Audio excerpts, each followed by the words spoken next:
like to welcome everyone out to Shepherding with Joy today as the eldership from Cedar Grove Church of Christ comes together to discuss another biblical topic.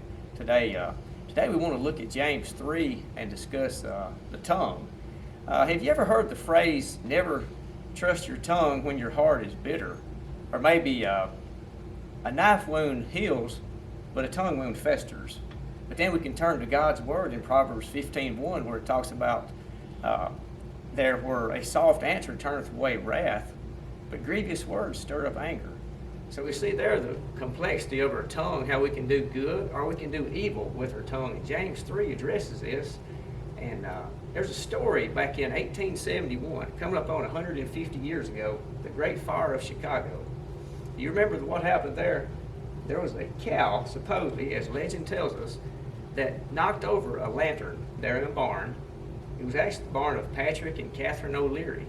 And it knocked the lantern over, proceeded to start the Great Fire of Chicago that went on to destroy 17,450 buildings, took 300 lives, and also left 100,000 people homeless.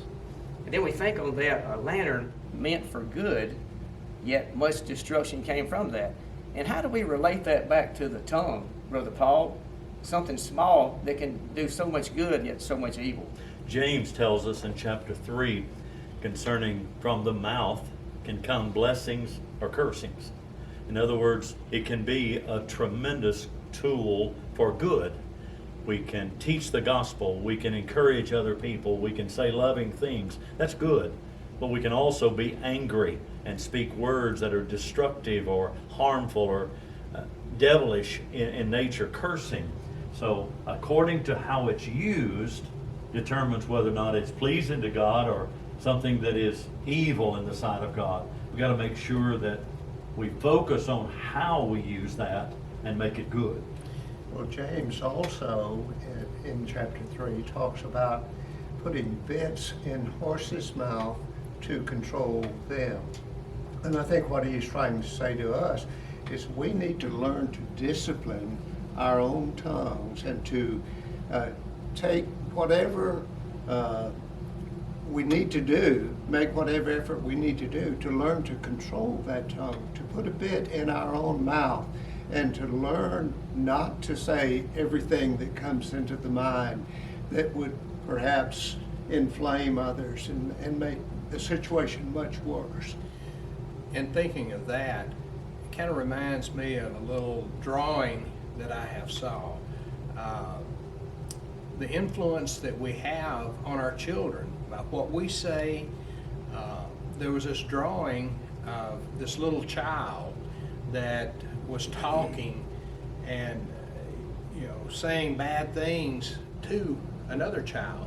Well, then behind it you saw the mother, and it was a picture of the mother's tongue coming through him. So that child learned how to deal with people and how to control their tongue or not control their tongue from their parents. So we have to really be careful with what we do whenever we are talking to people.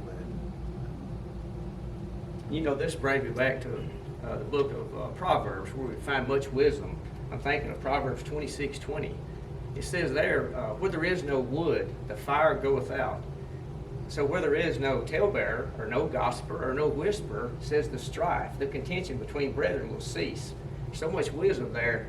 And then we bring that forward to maybe to Colossians, I believe it's chapter 4, verse 6. It says, let your speech be with grace, seasoned with salt, that you may know how to answer every man.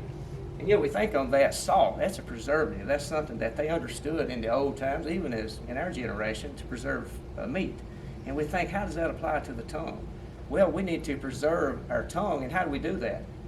We carefully choose our words, as Brother Randy said, through discipline, so that we do not repel men away from God, but instead we draw men to God. In doing so, we preserve our speech, and we go about doing good instead of evil, as Brother Paul referred to.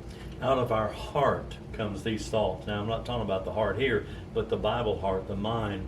And Philippians chapter 4 and verse 8, where Paul admonished the church at Philippi to think on what?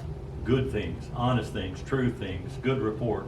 In other words, if we focus our mind, our thoughts on these positive, upbuilding, strengthening items, as it were, and then out of that heart comes our speech. So it's going to be good and constructive because of that. And all that's true. And in closing today, let us just remember that our tongue takes great discipline. As Brother Randy referred to, the bits in the horse's mouth, or the rudder that turns about the great ship. It's only a small part, as our tongue is. But let us be wise in the use of our tongue, that we always promote Christ and never hinder Christ.